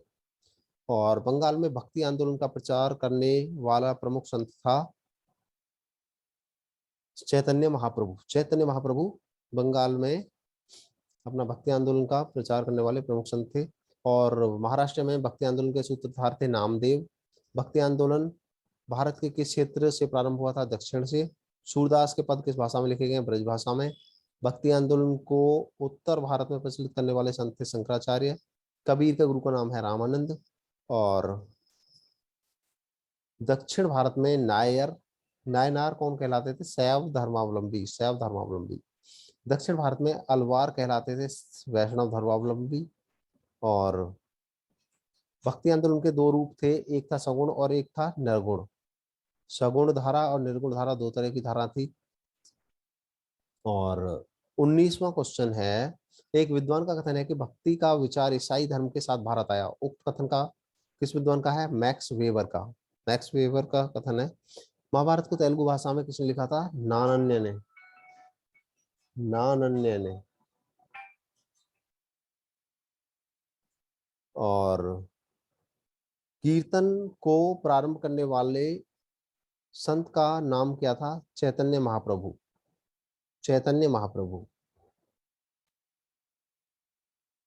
नेक्स्ट है, भक्ति का उद्देश्य है स्वयं मोक्ष प्राप्त करना। एक संत का कथन था कि राम, खुदा और गोविंद एक ही ईश्वर के नाम है। वह संत थे कबीर। किस संत ने गुरु को ईश्वर से भी बड़ा जताया है? कबीर ने। कबीर ने गुरु को ईश्वर से भी बड़ा जताया है। और किस संत ने सार्वजनिक भाईचारे का रास्ता दिखलाया? गुरु नानक देव ने। और निम्नलिखित में से किस संत ने दिल्ली में सूफी संतों के साथ वाद विवाद किया? नामदेव ने। नेक्स्ट है 27वां, भारतीय जीवन के लिए भक्ति आंदोलन का मुख्य योगदान है हिंदू मुस्लिमों में सहिष्णुता लाना। हिंदू मुस्लिमों में सहिष्णुता लाना। मध्यकालीन भक्ति आंदोलन के प्रसिद्ध संत कबीर किस सल्तनतकालीन सुल्तान के समकालीन थे? सिकंदर लोदी के। बुद्ध और मीराबाई के जीवन दर्शन में मुख्य साम्य था, संसार दुखपूर्ण है। बुद्ध और मीराबाई ने दोनों ने बताया था और इसी वजह से उन्होंने भक्ति धारण की थी। उनका कहना था कि संसार दुखपूर्ण है। कृष्ण का अवतार किस संत को माना जाता है? चैतन्य महाप्रभु को। और तुलसीदास किस मुगल शासक के समकालीन थे? अकबर। तुलसीदास किस मुगल शासक के समकालीन थे? अकबर के समकालीन। इन कथनों पर विचार करना है और इन्हें देखना है, तो इसमें से कोई भी कथन सत्य नहीं है। अगला है 34वां क्वेश्चन। 34वां क्वेश्चन है, मध्यकालीन भारत के निम्नलिखित में से किस संत का जन्म प्रयाग में हुआ था? रामानंद का। कबीर एवं धर्मदास के मध्य संवादों के संकलन का शीर्षक है अमरमूल। कौन सी रचना संत तुलसीदास की नहीं है? साहित्य रत्न। संत कबीर से संबंधित छंदों का संग्रह किन परंपराओं में किया गया है? बीजक वाराणसी वाला में, और कबीर ग्रंथावली राजस्थान वाला में, और आदि ग्रंथ साहिब तीनों में किया गया है संत कबीर से संबंधित छंदों का संग्रह। और 38वां क्वेश्चन है इसमें, औरंगजेब की अनुचित धार्मिक नीति के कारण शिवाजी द्वारा स्थापित किए गए साम्राज्य ने सफलतापूर्वक मुगल साम्राज्य का स्थान ले लिया। यह कथन निम्नलिखित में से किसका है? लेनुपुल का। किसने सेना की अवनति को मुगल साम्राज्य के पतन का मुख्य कारण माना? वुलजले हेग को। वुलजले हेग को। और मुगल साम्राज्य के पतन का वास्तविक कारण उसकी आर्थिक, सामाजिक और राजनीतिक स्थिति थी। यह कथन किसका है? सतीश चंद्र का। हिंदू धर्म में मोक्ष प्राप्ति के लिए जिन साधनों पर बल दिया जाता है, कर्म मार्ग, ज्ञान मार्ग और भक्ति मार्ग, ये तीनों पर जोर दिया जाता है। प्राचीन काल में कर्म कांडों के प्रति लोगों की काफी आस्था रही, जिसमें देवताओं को प्रसन्न करने के लिए क्या किया जाता था? यज्ञ किए जाते थे और पशुओं की बलि चढ़ाई जाती थी। ये दोनों काम किए जाते थे, यज्ञ किए जाते थे और पशुओं की बलि चढ़ाई जाती थी। उत्तर वैदिक युग के बाद धार्मिक विधि विधानों आदि में जटिलता आती गई, जिसके प्रतिक्रिया स्वरूप कालांतर में भारत में तत्व चिंतन की एक नई विचारधारा का जन्म हुआ, जिसकी स्पष्ट झलक हमें उपनिषदों में दिखाई देती है। उपनिषदों में।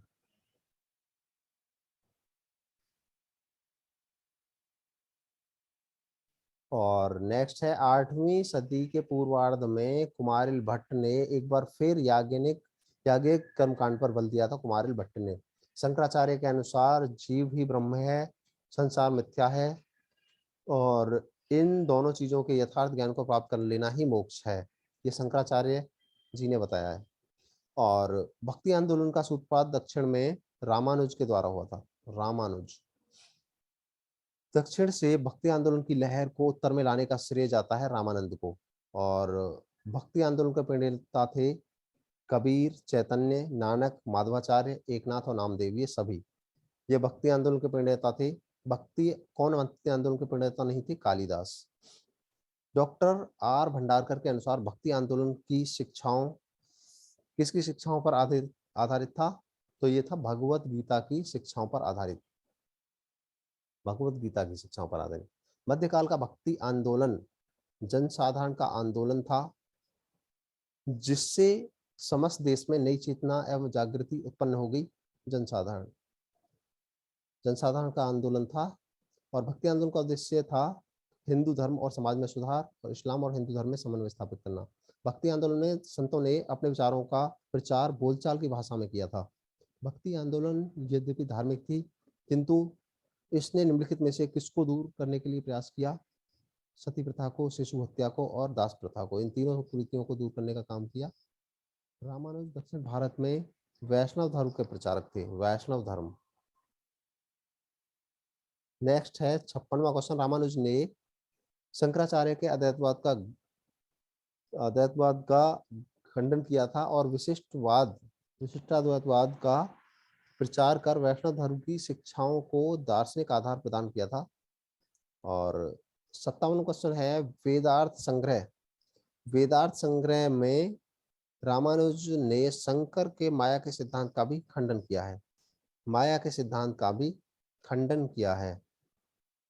नामदेव के बारे में निम्नलिखित से कौन से कथन सत्य हैं? तो ये तीनों कथन सत्य हैं नामदेव के बारे में। नामदेव जो कि 1270 से 1350 तक रहे, पेशे से दर्जी थे और माना जाता है कि ये महाराष्ट्र भक्ति आंदोलन और उत्तर भारत के एक केशववाद आंदोलन के बीच की कड़ी थे और इनके भक्ति गीत आदि संग्रह में संकलित हैं।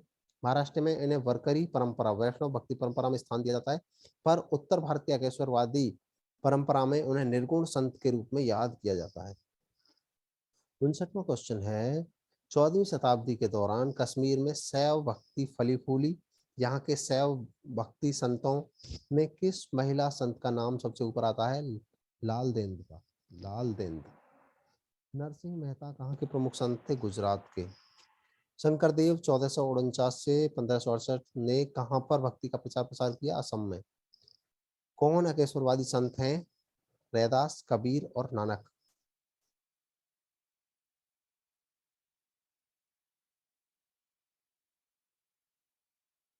रामानंद के बारे में इनसे कौन से कथन सत्य हैं? तो रामानंद विष्णु को नहीं राम को भक्ति का आराध्य मानते थे। इस दृष्टि से उत्तर भारत की वैष्णव भक्ति परंपरा में उन्हें राम संप्रदाय के संस्थापक के रूप में देखा जाता है। और विवेच्य काल के दौरान उत्तर भारत में रामानंद वैष्णव धर्म के सर्व प्रमुख विद्वान संत थे और रामानंद द्वारा लिखित एक पद आदि ग्रंथ में संकलित है। ये सभी बातें रामानंद के बारे में सत्य हैं। और किसे दक्षिण भारतीय भक्ति परंपरा और उत्तर भारतीय वैष्णव भक्ति के बीच की कड़ी माना जाता है? रामानंद को। जयदेव ने गीत गोविंद की रचना किस भाषा में की थी? संस्कृत में। किसे प्रथम बांग्ला कवि माना जाता है? चंडीदास को। मध्यकाल में सहजिया बौद्ध और नाथपंथी जैसे गैर वैष्णवी संप्रदाय कहां पर अस्तित्व में थे? बंगाल और बिहार में। 68वां क्वेश्चन है निम्नलिखित में से कौन बंगाल के वैष्णव संतों में सर्वप्रमुख है तथा जिन्हें जीवित रहते हुए श्री कृष्ण का अवतार माने जाने लगा था? चैतन्य को। तो दोस्तों इस तरह से यहाँ पे ये हमारी टॉप 500 MCQs समाप्त होते हैं। तो दोस्तों यहाँ पे आपको ये वीडियो हमारा कैसा लगा हमें कमेंट करके जरूर बताएं। अगर आपको अच्छा लगा हो, यूजफुल लगा हो, तो आप इसे दोस्तों के साथ शेयर करें। साथ ही हमारा चैनल स्टडी होम सब्सक्राइब करना ना भूलें, क्योंकि हम ऐसे ही इंपॉर्टेंट वीडियोज आपके लिए लगातार लाते रहते हैं। Thanks for watching. Please subscribe study home.